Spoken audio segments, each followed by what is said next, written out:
Bloomburrow is the newest set from Magic the Gathering, featuring these animal folk creatures that are mostly having just a great time as far as I can tell, and I love that. One of the main design conceits of the set is to have 10 creatures that each represent one of the two color pairs. With this, they included a 10 card cycle of common cards, where each is a team up card with two types that share a color. Across the 10 cards, you have 2 cards with the same color, where across the 2 of those cards, all 4 creature types sharing that color are represented. But there's plenty more combinations we could have done, and a bunch that I really expected during spoiler season that we didn't get. So let's see what those might have looked like. Keep in mind, these are common. They're not intended to be the most out there designs. So they're probably going to be pretty simple, but hopefully still pretty cute. So here's what I came up with for 5 new duos for Bloomburrow. Downy Blade Duo is a 2-mana 2/2 white mouse bird. When Downy Blade Duo enters, put your choice of a +1/+1 counter or a flying counter on target creature you control. I really wanted there to be these birds that didn't inherently have flying, especially in the team up cards where you're probably not going to fly away and leave the other half of your duo behind. But you can choose to give them flying with this counter and have the narrative be that they're picking them up and flying away with them. They're just not always doing that, unless you, the player, choose for them to. "Let me show you the skies," the bird called. "What about my favorite pebbles?" the mouse beckoned. Whisper Wind Duo is a 4-mana blue 2/3 otter bird.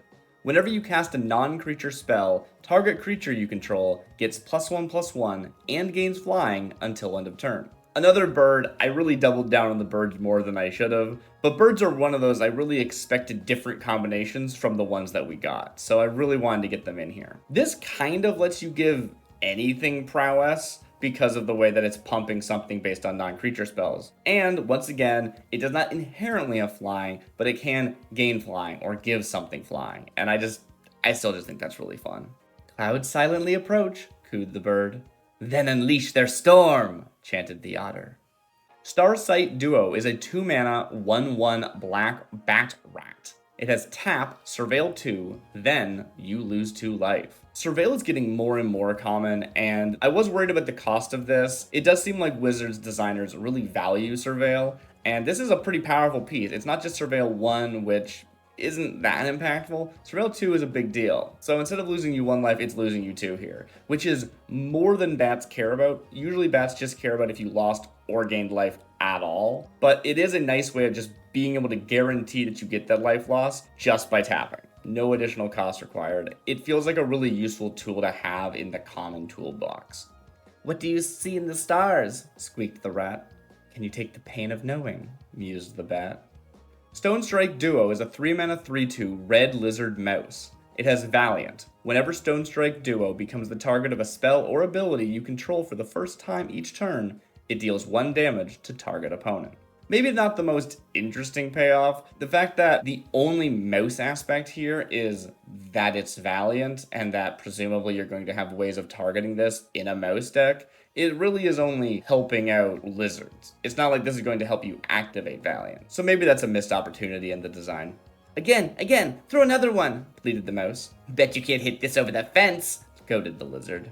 And last, Pantry Prep Duo. A 3-mana 0/1 green rabbit raccoon. Whenever you cast a spell with mana value 4 or greater for the first time each turn, put a +1/+1 counter on each creature you control. The raccoon mechanic from the set is Expend, and specifically Expend 4, which is the 4th total mana you've spent on spells in a turn.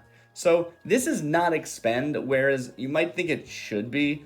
I think that the rabbit raccoon crossover is casting big spells, as opposed to other combinations which might be about casting a lot of smaller spells. As such, I really wanted this to be a signpost to encourage you to be casting these bigger 4-mana value spells instead of going for chaining smaller spells together. It also is a pretty big hoop to jump through. I do like that it's giving you this payoff for going wide with counters. Maybe that's a bit too much. Counters can really add up fast, but I felt like it was appropriate. And to compensate, I made them very, very small, which I like. I don't want these 2 to be a warrior. They're just stocking the pantry for you. "Will we have enough for everyone?" the rabbit worried. "If not, we'll just need to get more," laughed the raccoon.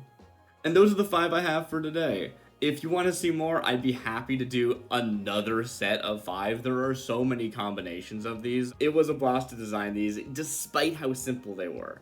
I hope that I managed to follow that line of interesting enough for a video, but simple enough for a common. It's quite the tightrope to walk. Anyway, that's all we have for today. I've been Darcy Bits. Bloomburrow looks amazing. Have a good night, everyone, and I will see you in the next one.